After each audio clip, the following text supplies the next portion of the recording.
Okay, so yung lecture natin is about navigating conflict in advertising accounts. So ano ba ito? So these are the different types of client na possible na ma-encounter natin in the industry when nasa workplace na tayo or if meron na tayong account na sineserbisyuhan. So it is a week 6.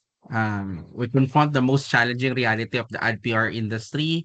Conflict is inevitable in high-stakes environment where creative egos, multi-million peso budgets, and aggressive deadlines collide. The ability to navigate turbulence is what separates the order taker from the strategic counselor. A difficult client is often simply a client whose needs, fears, or organizational pressures have not been properly decoded. So, ang gusto lang natin sabihin dito is that yung kliyente may pangangailangan sila and as long as we provided what they need, they will be satisfied and mapi-please natin sila, no? May kailangan lang sila and we have to provide it. Okay. So another, conflict in account servicing really stems from malice. It typically arises from a breach in the psychological contract or a widening of the perception gap. So, um, yan, parang ang sistema is minsan may kliyente kayong may encounter na parang parang ang tingin nyo, ang bobo naman nito, ganun, ang kliyente na 'to. Ang hirap naman i-please nitong kliyente na ito. So, it's just a malice and, as a account servicing o kaya ay advertising, officer, dapat hindi tayo gano'n mag-isip. Ano talaga, the customer is always right, gano'n talaga.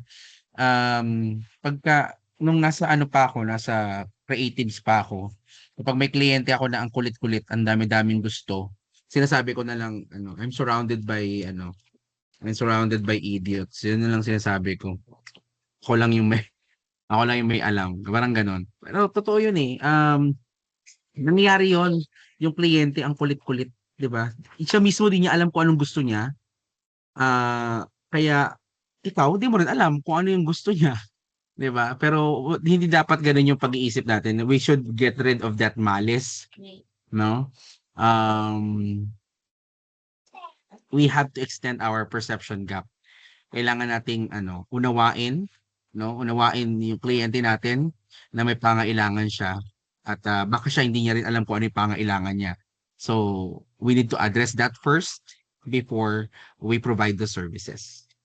Wait lang.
Yan, sorry.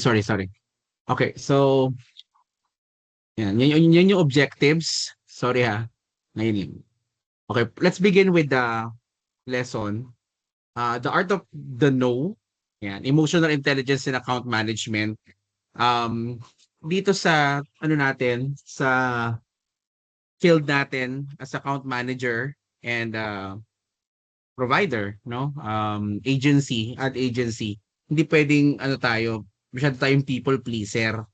Yung lahat ng gusto nila, ibigay natin. Kailangan nagno-know din tayo kasi unang-una, you have to understand and also they have to understand that every work that we do, we have to be paid. Bayaran nila tayo para gawin natin yung trabaho, 'di ba? Hindi pwedeng pakisama. Di tayo mabubuhay sa pakisama. That's the reality in the agency. Laging may kapalit, no? So mastering the art of the no is perhaps the most difficult competency for a junior professional to acquire. Imagine ninyo, no? Pagka-graduate ninyo, fresh grad kayo, pasok kayo sa ahensya, maraming seniors, 'di ba? Kumbaga nakikisama kayo eh, 'di ba? Nakikisama kayo, ang hirap mag-no pagka sinabi nila na gano'n. Pero, there is still a strategic way to say no sa mga instances, sa mga circumstances. So, kailangan ma-master niyo 'yun kasi pagka hindi kayo nagno-no, di kayo marunong mag-no, di kayo marunong tumanggi, ang mangyayari sa inyo, anuhin kayo, ano tawag dito, hindi naman maltrato, ano kay tawag dito, kumbaga take advantage kayo, gano'n. Papakinabangan kayo, yung gano'n, 'di ba? So, gusto natin pakinabangan pero wag naman yung sobra, 'di ba, na to the point na maabuso na tayo. So, it requires the emotional intelligence to realize that a yes to an unreasonable request is often a no to the quality of the final creative product and the profitability of the agency. A strategic no protects both the agency's integrity and the client's trust by ensuring deliverables meet quality standards. So sa industriya, pag nasa trabaho na kayo, you have to believe in the idea that hindi na pwede yung pwede lang. Hindi pwede yung pwede na, no? Kailangan nasa standards, kailangan yung highest quality na service yung mai-provide natin. Bakit? Because advertising and account management, wala tong lisensya na kailangan mong i-take na PRC licensure exam. Walang ganun. It is based on the trust of your clients. It's based on the portfolio that you provided. So kung yung portfolio mo low quality, kung yung tiwala sa ng tao ng mga past clients mo ay medyo nagwe-wave, hindi okay, no? May okay, may hindi, medyo alanganin ka. So, tandaan 'yon, it protects the strategic no protects both the agency integrity and the client's trust by ensuring deliverables meet quality standards. 'Yan. Minsan kasi parang may kamag-anak ka, yung sa statement number 2 natin, it requires the emotional intelligence to realize that a yes to an unreasonable request is often a no to the quality of the final creative product and the profitability of the agency. So, minsan, sa business, minsan hindi maganda yung kamag-anak mo yung empleyado mo kasi yung quality na nako-compromise. Halimbawa, hindi maganda yung layout niya, kaso kapatid mo, kuya mo, kahit hindi maganda, i-approve mo, 'di ba? So, it uh decreases the quality of the output. Yung kaya namang maibigay ng agency ninyo, mababawasan kasi kamag-anak mo yung gumawa, 'di ba? Nangyayari 'yon. Ayan. Mga padrino system, 'di ba? Dahil tropa-tropa, ina-approve kahit meron pang igaganda. So, bawasan natin 'yon. Alisin natin 'yon sa maaari. You must understand that saying no is not rejection. Yan, pagka kayo rin sinabihan kayo ng no sa project ninyo, nagpasa kayo ng output and then your supervisor tells no or reject it, it's not really a rejection. It is a professional stewardship of resources and creative excellence. So ano lang siya, it's a learning experience. Yun na lang isipin ninyo. Hindi ka ni no, hindi yun ni-reject para itulak ka pababa, no? Hindi ganoon, kundi to navigate you, no? To steward you to a better output, better quality of design, and so on. When you say yes to everything, you say no to profitability. That's true, no? Um, kapag ka yes ka lang ng yes, yung una magastos, 'di ba? May nang alok sa yung deal, hindi pa masyadong na-negotiate, nag-yes ka na agad, meron pa palang ikikita, meron pa palang ilalaki yung deal, 'di ba? So, negotiate, no? No is part of the negotiation, and kapag yes ka ng yes, magiging ano ka, parang yun nga, may mga pwede ka namang kumita pero mas kikita ka pa pag nag-say no ka muna. Yan. Huwag kayong yes ng yes, grabe naman. So, of course, the team morale, ayan, paano ba sabi yung team morale? Um, an organization, an advertising organization, they have a mission and vision. So, alam nila yung gusto nilang kalidad. Alam nila yung standards nila. And if you say yes to everything, nawawala yung standards na yun. Akala ko ba ganito dapat yung quality? Akala ko ba dapat ganito, dapat ganon?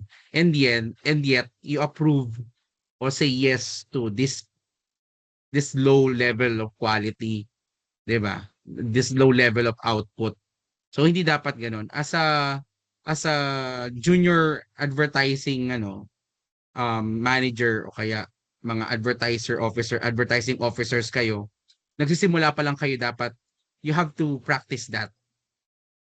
Kailangan kahit estudyante pa lang kayo, third year pa lang kayo ngayon, you have to build your eyes on design, yung quality ninyo, yung standards ninyo ng quality, dapat binubuo nyo na yan. Kasi paglabas ninyo ng eskwelahan, pagpasok nyo sa mga industriya, yan yung hinahanap, yan din yung kailangan. Hindi pwede na, ganun yung sistema. Para kayong that's part of being team player, no? Understanding that this is the quality that our organization wanted to produce. So kailangan mabigay ko 'yon. And of course, sustainable client relationship. Sa advertising, hindi tayo ayaw natin ng kliyente na one-time client lang. Ang gusto natin sa kliyente natin, babalik-balik siya, no? Magpapabalik-balik siya. Why? Because the client in advertising agency, in advertising industry are just few, no? Konti lang yung kliyente natin. So pagka natabig mo pa sila, hindi mo sila na-satisfy, ang dami ng mga competitor natin. So baka doon sila pumunta. So ayun. Next. Okay. Okay, pathology of conflict. So in the advertising industry, conflict is really about the color of the logo or the font size. These are surface level manifestations of deeper structural anxieties. Before you can resolve conflict, you must understand its origin by looking beyond the presenting complaint.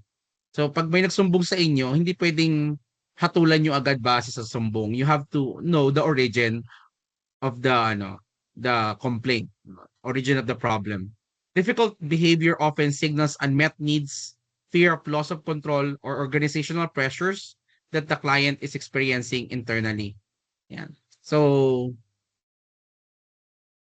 bakit nga ba naging difficult yung client? Yun yung gusto nating mangyari dito. Why clients become difficult?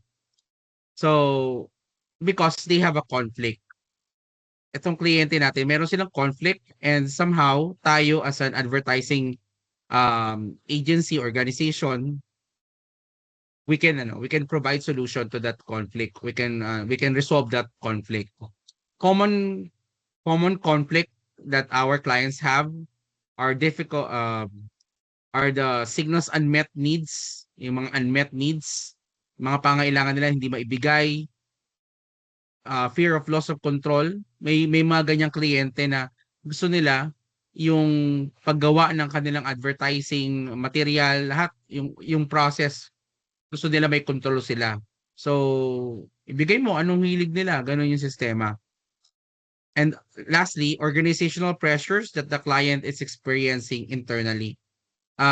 May kliyente ka, pumunta sa'yo, hindi mo alam kung ano yung kinakaharap niya internally. Baka yung company na pinagtatrabahuan niya o kaya minamanage niya is may problema pala. Ayun, na nadadamay lang tayo kumbaga o kaya ay napapag-anuhan lang tayo. Kumbaga, ano yun, yung tayo yung napapag-anuhan, ang tamang term, parang sa atin lang napupunta, parang gano'n, napapagdiskitahan. Nangyayari yun. So, kailangan malaman natin kung ano yung problema. Ano bang meron? Ano bang kailangan nila?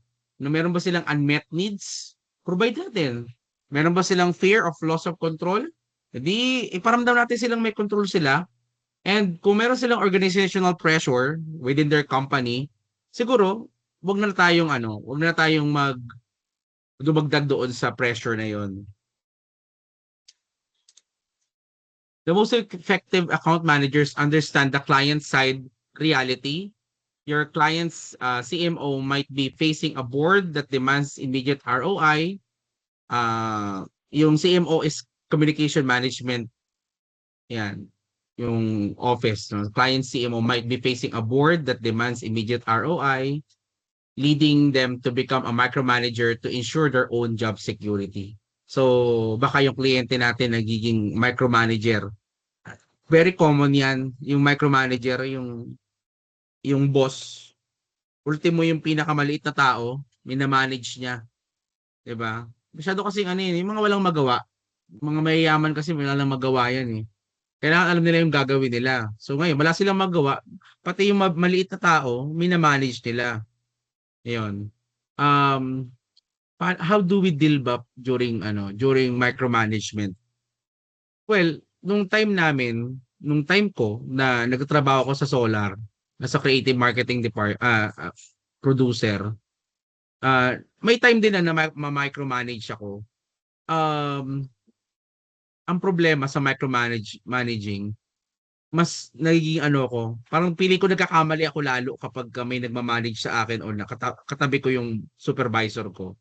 Ganun yung nangyayari sa akin. So, anong ginagawa ko sa kanya? Kinakausap ko siya na, "Sir, pwede bang gawin ko muna 'tong ginagawa ko and then I'll ask you na lang kapagka may concern ako."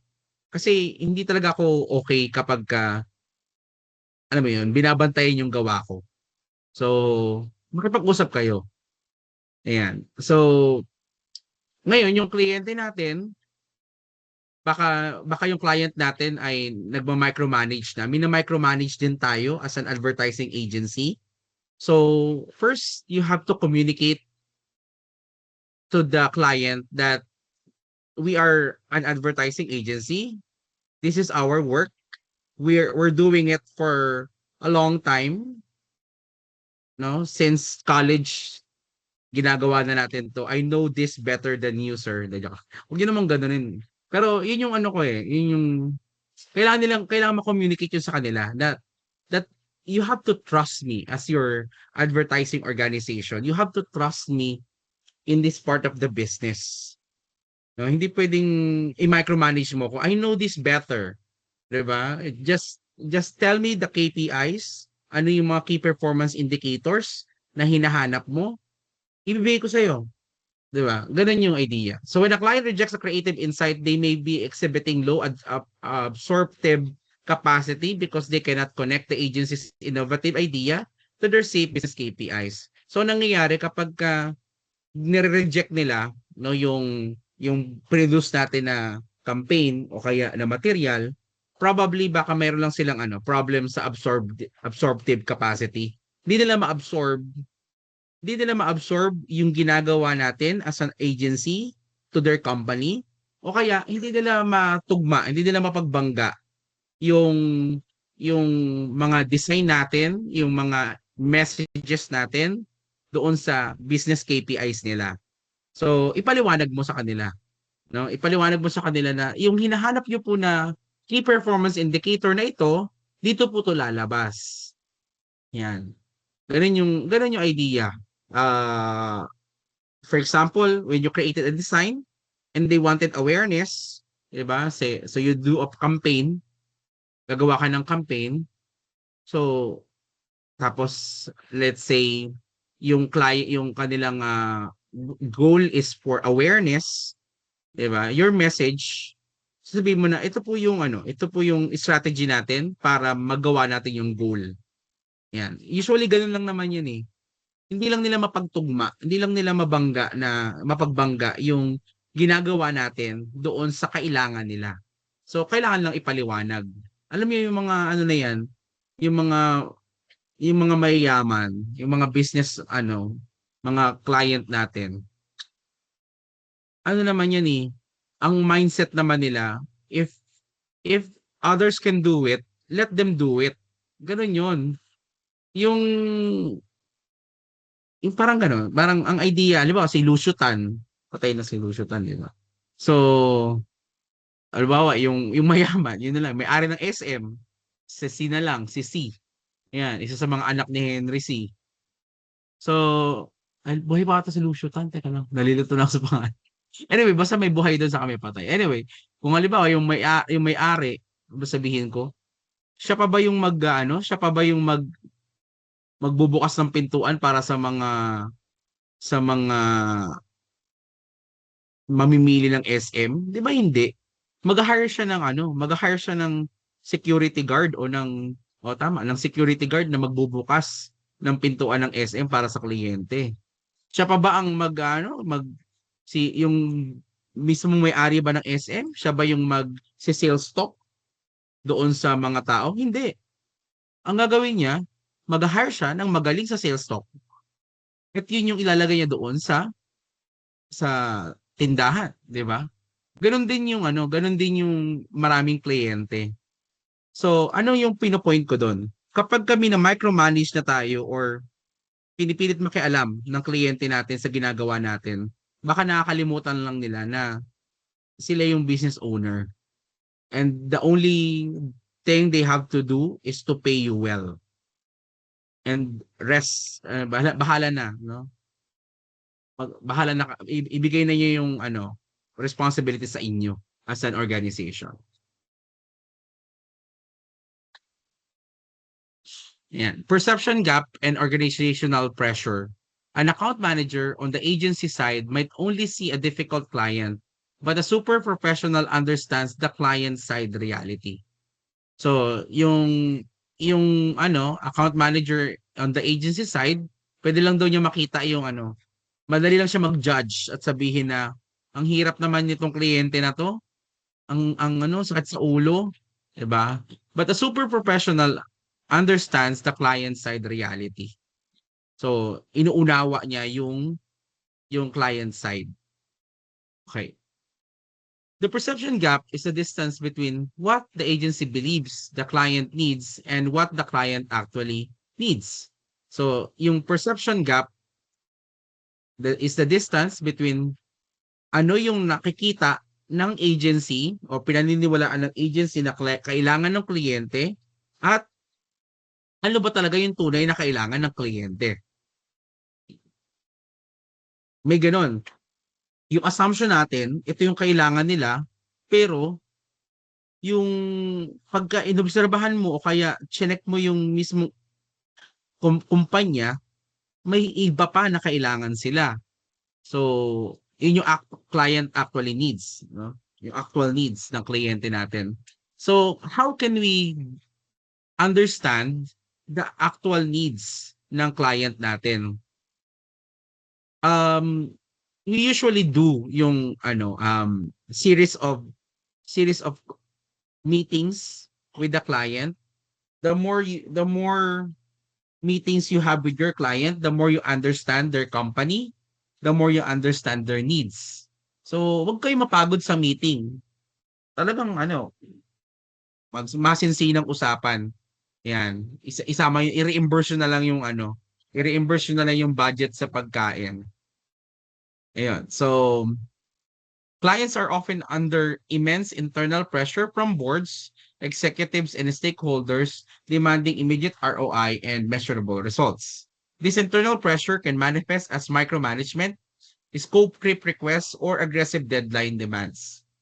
The client's fear is not about your creative work. It is about their job security and their ability to justify the investment to their organization. So, ganun yung nangyayari. Kaya may pressure sa kanila kasi kailangan nilang patunayan, walang katapusang mapatunayan na tama yung binabayad sa kanila ng company na pinagtatrabahuan nila. Kaya ang nangyayari, nampi-pressure sila sa ibang tao. Yung pressure na din na binibigay sa kanila ng kumpanya nila, ipapasa nila sa atin. Ganun yun. Kaya dini-deadline na nila tayo. Kailangan na yan next week, ganun. Understanding this gap allows you to reframe conversation from defensive to empathetic and solution-oriented. Ayan. Kailangan empathetic tayo and solution-oriented.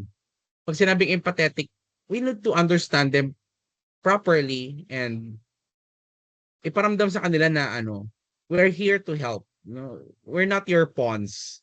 Hindi kami yung tauhan mo. Hindi mo kami basta tauhan lamang. Hindi mo kami basta bayaran na tauhan. We are your we are your ally. We are your allies.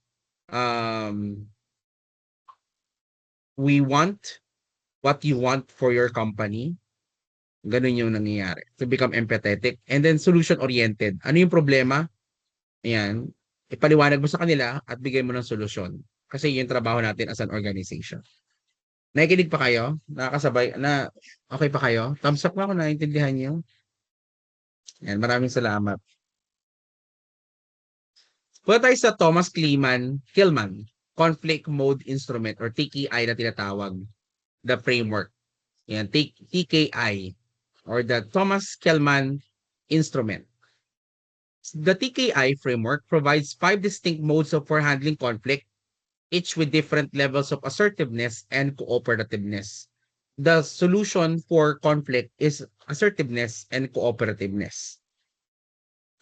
Number 1 is competing. Assertive and uncooperative, characterized by my way or the highway thinking, rarely works in client-service relationship. Ang kliyente, mas may pera yan kaysa sa atin. So, huwag ka makipagkompetensya sa kanila. 'Di ba? So, it's assertive. Sabihin mo yung sabihin mo yung nakikita mong solusyon, pero don't force them to do your solution, to implement your solution kasi mas may pera yan sa atin eh. So, ayaw nila yon. Gusto nila pasali sila. Teka lang. Hindi ka nagbe-burp pa. Okay, next, collaborating. The goal is to find a win-win solution where both parties' interests are addressed. This is the gold standard for account of record relationship. So sa atin, in the account servicing and account servicing, more of collaborating dapat yung ginagawa natin. So kami plus ikaw, win-win, 'di ba? Bayaran mo kami, solusyonan namin yung problema mo, panalo tayo pareho, 'di ba?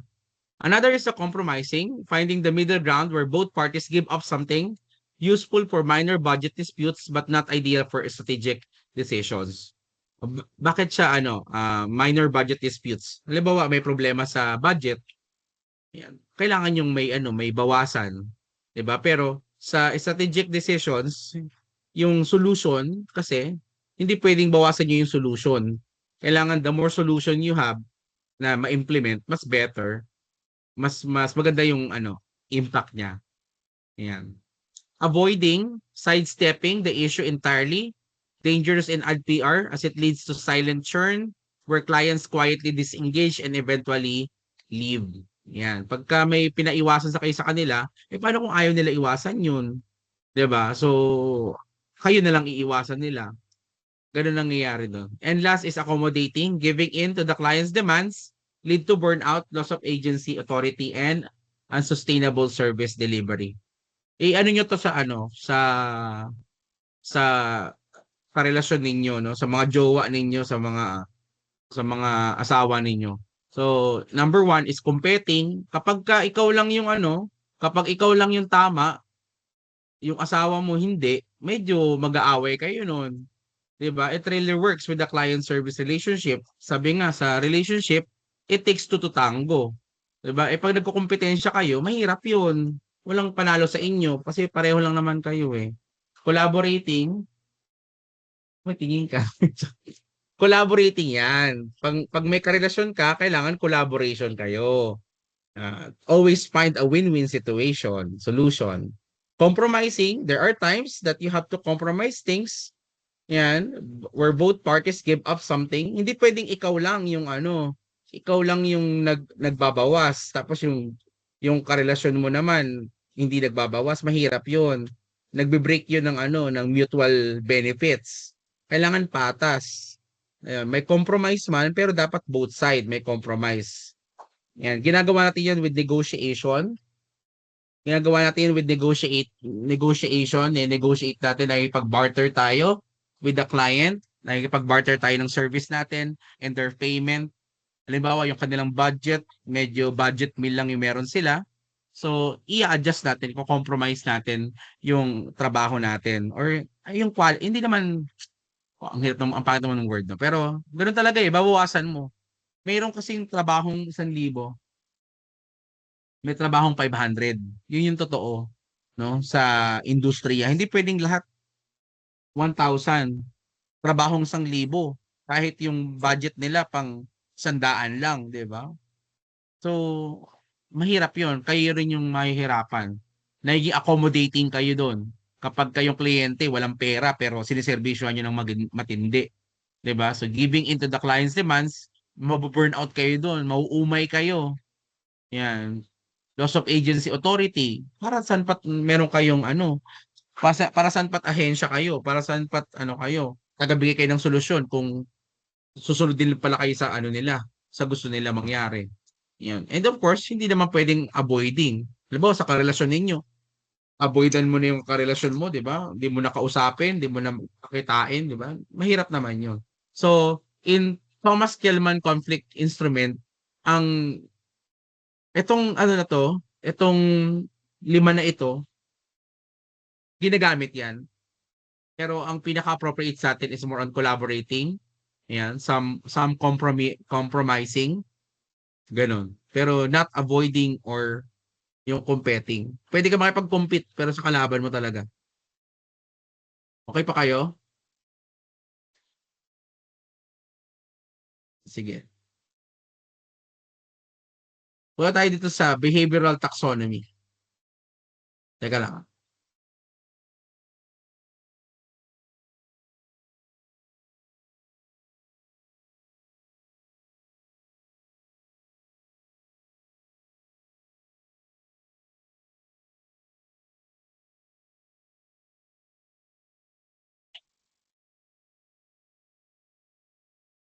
Okay. So in the agency world, you will encounter the 4 Ds of difficult people.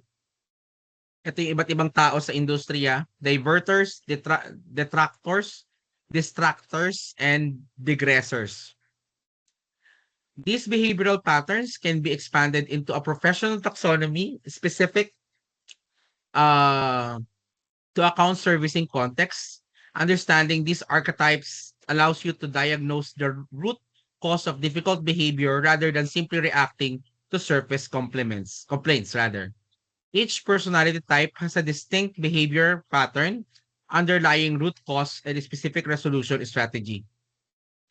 The micromanager or the pixel pusher, wala dito sa yan. The pixel pusher wants to be involved in the every font choice and bypasses the account manager to talk directly to the designer. May ganyan, no? Yung kliyente, micromanager, pakilamera, ayan, hindi na siya nakikipag-usap sa account manager. Diretso na siya sa designer. 'Di ba? Ang tibay mo naman, 'di ba? May mga ganyang kliyente, no? Mamaya i-discuss natin deeper yung micromanager. The ghoster, ayan, fails to provide feedback on time, then complains when the project is late. Yun. Nangyayari yan. Parang kayo, di ba? Pinagpasa ko kayo ng requirement, pinagpasa ko kayo ng deck, pinasa nyo naman on time, pero hindi ko mabigyan ng feedback, di ba? Ang tawag sa akin, the ghoster. Yan. Okey lang kayo? Yan, buti may tumawa, buti na lang. Ayan, Nicole ano, Brandes, ano, may plus points ka na. Joke lang. Ang tagal maka-gets ng joke, pambihira. Pero yun nga, medyo ghoster, ayan. Pasensya na, dami kong ginagawa, eh. Anyway, so may ganyang kliyente, 'no? Parang ano, parang parang yung gobyerno ni ano, ni Bongbong Marcos. Sabi nung gobyerno ni Bongbong Marcos, kailangan yung ano, bigyan niyo kami ng special power to suspend the excise tax, sabi niya sa Senado. Ito naman sila Loren Legarda, binigyan naman agad. Tapos nung naibigay na yung kapangyarihan, oh, 'di ba? Binigay na yung ano, binigay na yung kapangyarihan. Ang bagal naman ng feedback. May feedback naman ang sabi, titingnan namin. Titingnan namin kung dapat bang i-suspend yung excise tax. Men, 120 na yung gasolina. 'Di ba yung diesel nga ata 150 na, ano na ba? 'Di ba? So, 'yan. Tapos, sasabihin nila, it complains when the project is late. 'Di ba? Gano'n ang nangyayari. Yung mga talaga anyway, so may ganyan na, may ganyan kayong kliyenteng ma-encounter. Mamaya i-discuss natin anong pwede nating gawin sa mga damuho na yan. So another is the everything is priority client. May ganyang kliyente, no? The everything is priority client sends urgent emails at 11 p.m. on Friday for non-essential tasks. 'Di ba? And everything is priority. Na para bang siya ang sentro ng mundo, 'di ba? Na parang siya lang ang tao, siya lang ang ano, na para bang milyon ang ano natin, deal natin sa kanila. May ganyang kliyente, ang kapal ng mukha. Friday na ng gabi, 'di ba? Nagiinuman na kayo ng tropa mo, lasing ka na, maka-receive ka pa ng email, tapos yung papagawa wala namang kakuwenta-kuwenta. May ganyan. May ganyan kayong ma-encounter, supervisor, kliyente, mga entitled. Ayan. So, let's discuss. Yan. Ay ano, naulit lang pala 'to. Okay, punta tayo sa micromanager, the pixel pusher. So the behavior, ano ba yung behavior ng micromanager? Wants to be involved in every font choice, color selection, and design decision. Usually bypasses the account manager to talk directly to the designers and creatives. Ano yung root cause? Ba't may ganyang klaseng tao? Bakit ganyan sila? No, itong kliyente na to has a fear of loss of control or lack of trust in the agency's internal workflow. Walang respeto sa internal workflow natin, yung ganyan, o kaya basta takot lang siya na ano, takot lang niya na wala siyang ambag, no? Often it stems from past experiences where they felt excluded from important decision. Yun. Baka meron siyang nakaraan na dapat may say siya pero wala siyang say, wala siyang power. So, ngayon, the psychological driver, the client believes that if they do not personally approve every pixel, the final product will not reflect their vision or protect their reputation. Yan.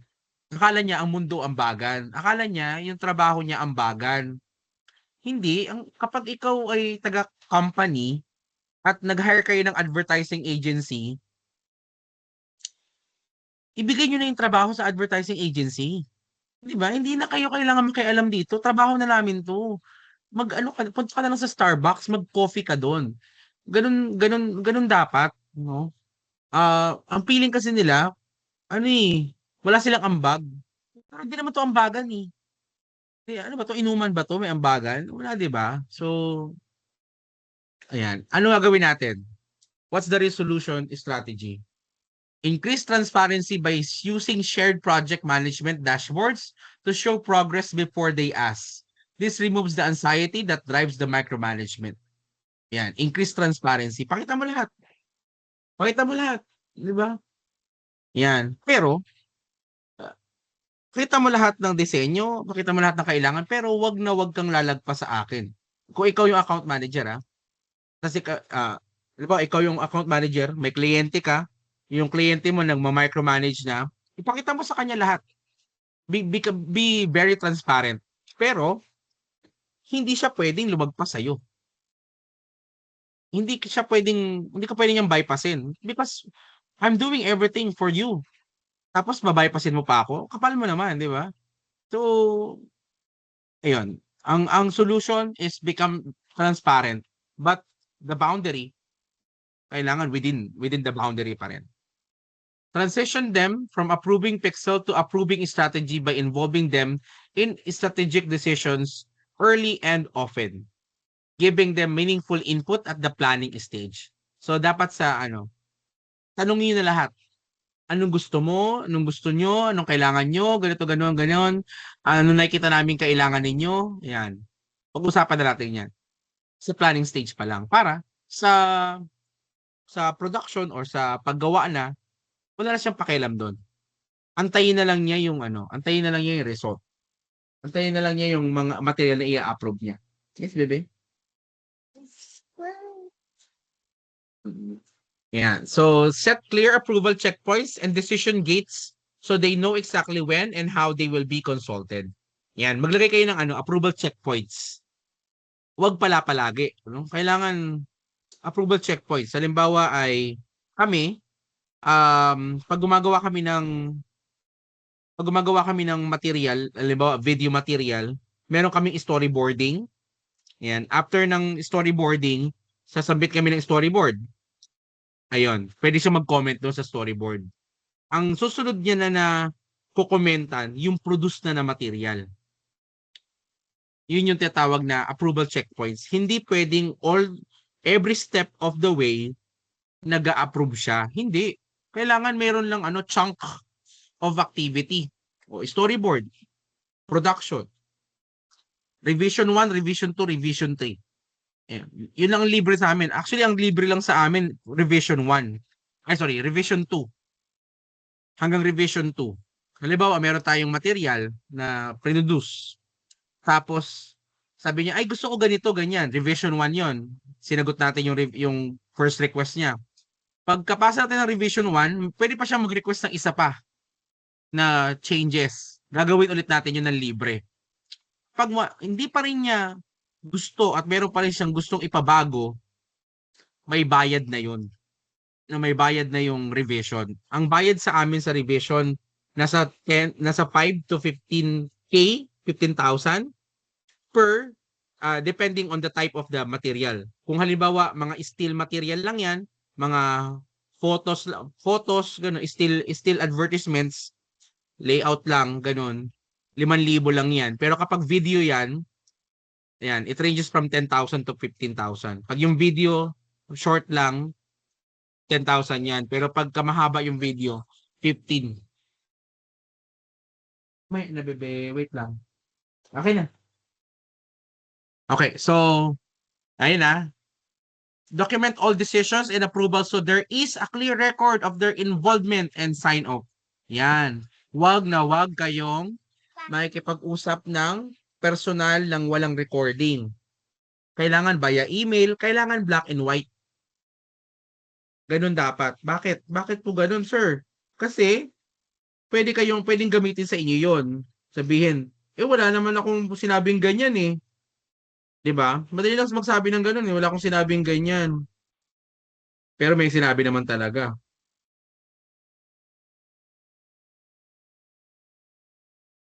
Okay? Teka lang.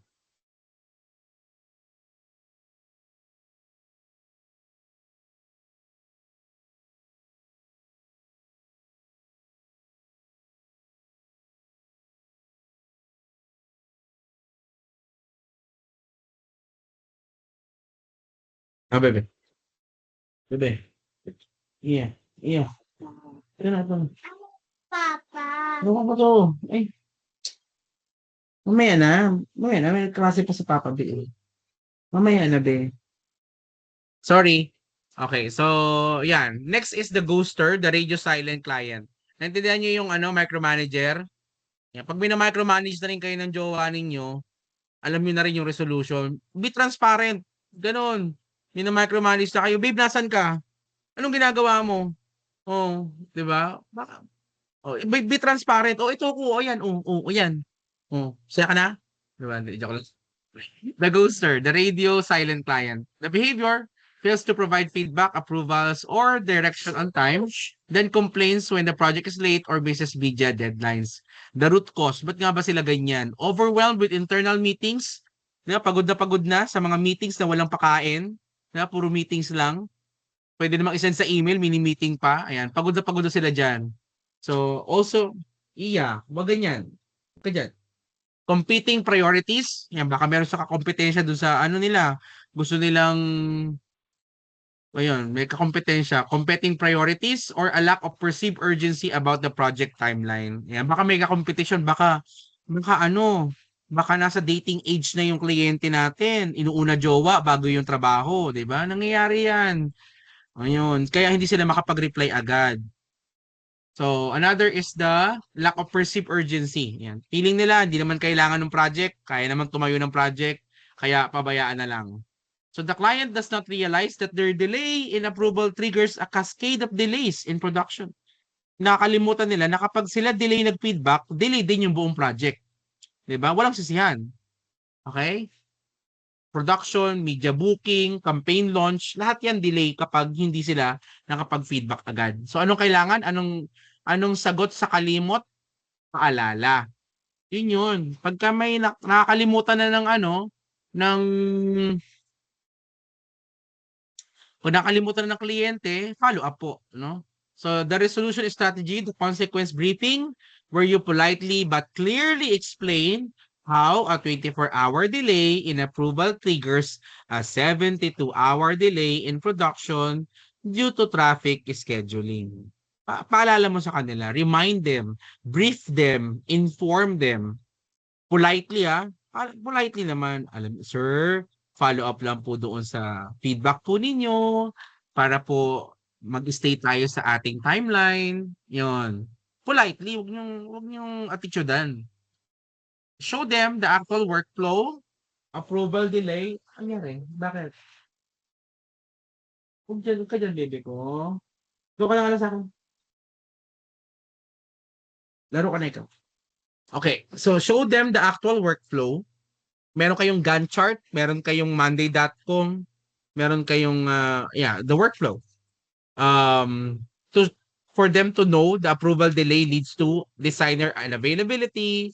Yan, para malaman niya na yung sir, tao rin kami sir, may pamilya, may love life sir, hindi katulad mo wala, 'di ba? So naging unavailable din tayo minsan, 'di ba? Para malaman niya na kailangan nasa schedule kasi respeto 'yun sa ibang tao, which leads to media team delays, which leads to forfeited media spots and lost reach, 'di ba? Yan, nangyayari yan. Ipaliwanag mo sa kanila na, sir, nangyayari po yung lost reach, nangyayari po yung forfeited media spots, dapat mag-advertise tayo ng Monday, pero dahil hindi mo po in-approve ng Friday, hindi po tayo pwede makapag-advertise ng Monday. Mga ganun.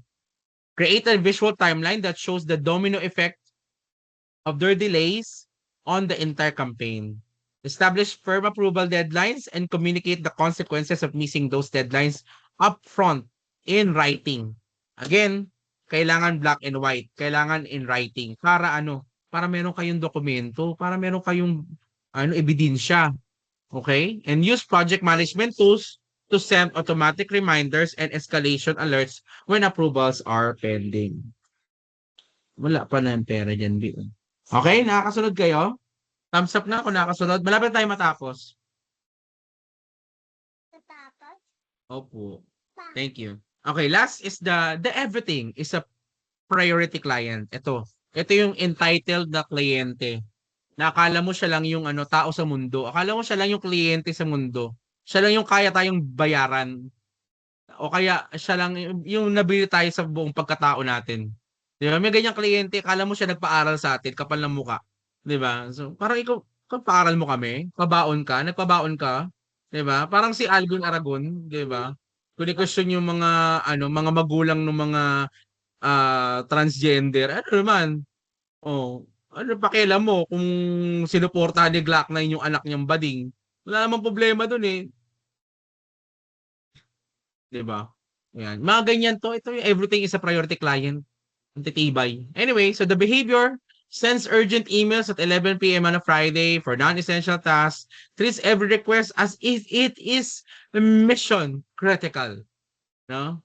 Parang lahat ng email ko mahalaga. Talaga, kahit yung wrong send, 'di ba? So the root cause, ba't sila ganyan? No? We have to understand them that they have inability to differentiate between urgent and important. Hindi nila alam kung ano yung urgent. Hindi nila alam kung ano yung mahalaga. Medyo bobo sila, ganun yung idea. Hindi nila alam.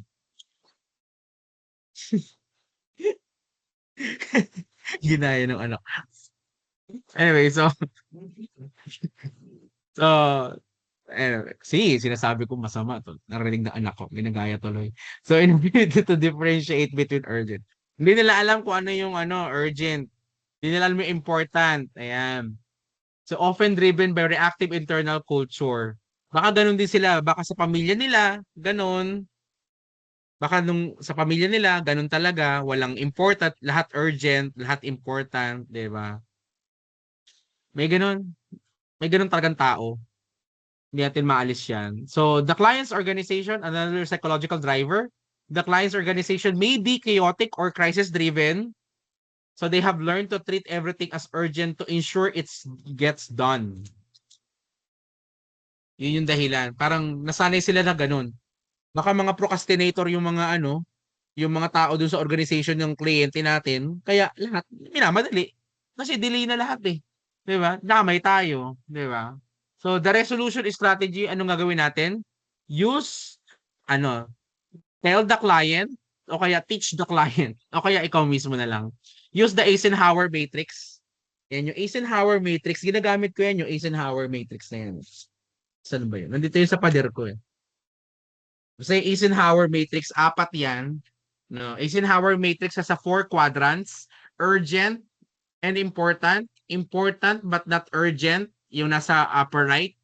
Nasa upper left, urgent and important. Upper right, important but not urgent. Lower left, urgent but not important. And lower right, neither urgent nor important. So, anong gagawin dito? Yung mga task, yung mga ginagawa, yung mga task, ilalagay mo sa mga quadrant. Alin dito yung urgent and important? Alin dito yung important but not urgent? Kasi pwedeng saka mo nilang gawin yon. Unahin mo yung urgent and important.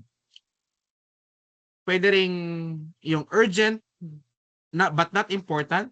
So, kailangan na siya pero hindi ganun kahalaga. So, mas uunahin mo muna yung urgent and important compared sa urgent but not important. And lastly, yung neither urgent nor important, pwedeng na talaga as in. And nakikita nyo yun dito sa kanan. Yan, urgent, not urgent. Yan, sa baba, important, not important. So this also educates, by making the client explicitly rank the requests, you provide a buffer for the creative team and prevent constant context switching. This is also educates the client about resource allocation and helps them understand that not everything can be done simultaneously. Ang kamay ng tao, dalawa lang. Ang daliri natin sa kamay, 10 lang. 'Di ba? Hindi lahat ng bagay kaya nating sabay-sabay, 'di ba? Pwede ka ba 'yun gawa ka ng layout, pati bibig mo nakaano sa mouse, 'di ba? Nakakagat sa mouse, pwede ba 'yun? Kamay mo, paa mo, pati bibig mo nakakagat sa mouse kasi ang daming urgent and important, 'di ba? Hindi pwedeng gano'n. Kailangan mamili ka kasi ang kamay mo dalawa lang, 'di ba? Yung paa mo, iba yung trabaho niyan, yung bibig mo iba rin trabaho niyan, 'di ba? May mga ganyan kasing kliyente, yung parang ang tingin sa atin robot, 'di ba? Ang tingin sa atin AI, 'di ba? Ako ba si ChatGPT? Hindi po ako si ChatGPT, ako po si Ednel B. Yun. Ednel B, babatukan kita pagka nainis ako sa iyo. Yun, so this is also educates the clients about resource allocation and document the prioritized list. Yan, hingiin mo sa kanila to. Document the prioritized list and refer back to it when new requests come in. Di ba may pinapagawa ka pa? Tapos na ba kami? Hindi pa, di ba? Shut up. Dapat ginaganon mo, no? Document the prioritized list and refer back to them. Lagi mo babalikan sila, sir, ma'am, kapal mo rin eh, no? De joke. Pero kung makipag-usap ng baboy, yung sagwa, ma'am, meron pa po kayong inutos, ma'am eh. Kapal mo naman, di ba? Ako, kasi malupiton ka makipag-usap, no? Kupal ka ba, boss? Meron ka pang pinapagawa, papagawa ka ulit ng bago, aray mo, 'di ba? So, hindi ka puwedeng gano'n. Ayusin niyo na yung pakikipag-usap, pero you can do that, refer back, refer back, asking where the new request fits in the agreed upon priority order. Yung may ginagawa ka pa, eh. Hindi po puwedeng sabay-sabay, oo. Okay? Ayan. I think, um, this one, the art of saying no in negotiating scope, um, you can do it self-read, no? Kaya niyo na 'to sa sarili ninyo. Um, Basahin niyo na lang ito, tapos wala akong ipapagawa sa inyo rito. Hindi ko muna kayo papag-quizin dito kasi meron pa kayong quiz na tinatapos o tatapusin. Dapat tapos na 'yun, eh, 'di ba? So, kung natapos niyo na yung quiz ninyo, magpahinga na kayo. Pero kung basahin niyo na lang 'to, pero kung hindi pa, tapusin niyo na yung quiz ninyo. So, ayun. Kailangan bago matapos yung oras natin, eh. 12:00, kaya niyo na yan matapos 20 items lang naman yung exam, yung quizzes, okay? Basahin niyo na lang rin itong, scope creep and silent killer or profitability. Para hindi naman lahat sa akin. Kaya niyo naman na unawaan yun. Okay? Ibigay ko na lang yung copy ng presentation. Wala naman kayong magagawa. Wala kayong magagawa. Naintindihan niyo? I hope you learned something today. Taray. Napaka bare minimum. I hope you learned something today. Kung wala, kasalanan niyo yun. Pangit, pangit ng ugali ng teacher niyo. Hindi, pero basahin niyo to, maganda to scope creep. Ayan. Ang point ng scope creep, maganda to, eh, no? You cannot yung project management triangle, you cannot choose two. You can only choose two. Ayan. Pag sinabing ano yan, yung quality, no, yung quality, just ano lang, just a quick run through lang. Sa quality ng gawa ninyo, um, the client should choose two. Triangle yan. Good,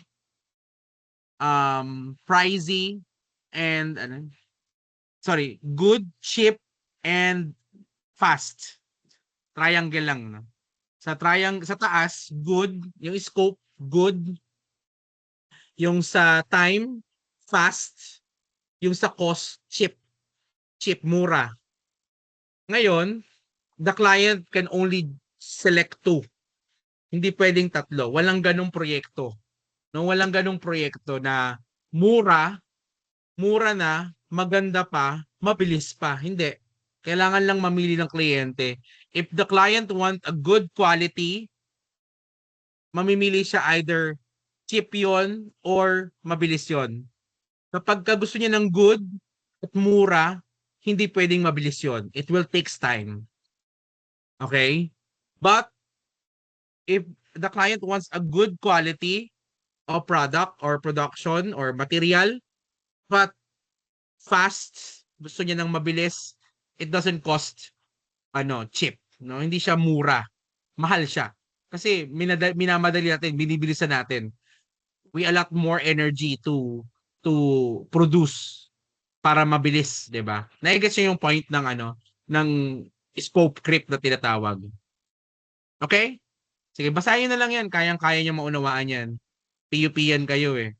Okay? Third year na kayo, eh. Tali-talino ninyo, eh. 'Di ba? Gaganda na, tali-talino pa, popogi pa. O ano pa, magaganda kayo lahat. Yun. Sige, sabihin na lahat ng gusto sabihin, pampalubag. Maraming salamat sa inyong oras. I hope you learned something today.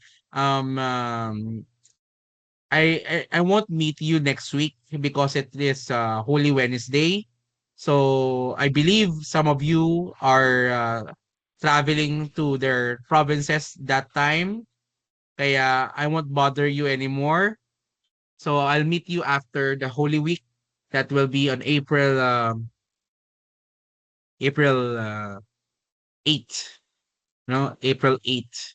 And let's pray that the tensions in the Middle East ended as soon as possible and the oil price hike ay mawala na because it causes crisis not just for the nation but individually nahihirapan tayo. So ayun, I hope you're well, healthy, and in good condition.